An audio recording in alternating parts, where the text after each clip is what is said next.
ಕರ್ನಾಟಕದ ಸ್ವರ್ಗ ಎಂದು ಕರೆಯಲ್ಪಡುವ ಈ ಒಂದು ಜರ್ನಿ ಎಷ್ಟು ಸುಂದರವಾಗಿದೆ ಅಂತ ನೋಡಿ.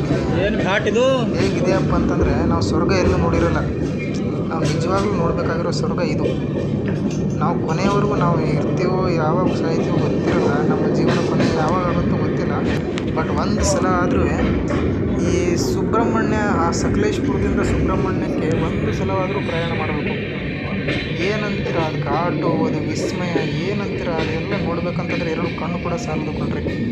ಅಂಥ ಘಾಟು ಸೆಕ್ಷನ್ ಇದೆ ಅಂತಂದರೆ ತುಂಬ ಒಳ್ಳೆಯ ಮನೋರಂಜನೆ ಹಾಗೂ ನಾವು ವಿಸ್ಮಯದಿಂದ ಕೂಡ ಇರ್ತೀವಿ.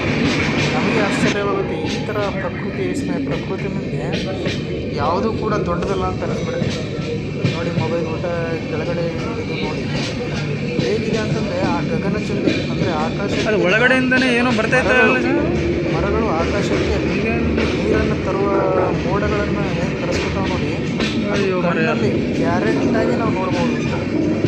ಓದಿರ್ತೀವಿ ಬುಕ್ಸಲ್ಲೆಲ್ಲ ಓದಿರ್ತೀವಿ, ಮರಗಳು ಹೇಗೆ ಆಕಾಶಕ್ಕೆ ಮೋಡಗಳನ್ನು ಕರೆಸಿಕೊಳ್ಳಲು ತಮ್ಮ ಒಂದು ಅದು ಮಂಜಿನ ನಂತರ ಕಳಿಸ್ತಾವಲ್ಲ, ಅದು ಕಳಿಸ್ತಾ ಇದೆ ನೋಡಿ. ಅಲ್ಲಿ ಹೇಗೆ ಕಳಿಸ್ತಾ ಇದೆ, ಆಕಾಶ ಮತ್ತು ಭೂಮಿ, ಆಕಾಶ ಮತ್ತು ಕಾಡಿನ ಮರಗಳು ಒಂದೇ ಆಗಿದ್ದಾವೆ ಅಂತಂದರೆ ಎನಿ ಟೈಮ್ ಮಳೆಯಲ್ಲಿ, ಈ ಮಳೆಗಾಲದಲ್ಲಿ ಹೋದ್ರಂತೂ ತುಂಬ ಸಂತೋಷದಾಯಕವಾಗಿರುತ್ತೆ ಕಣ್ರಿ.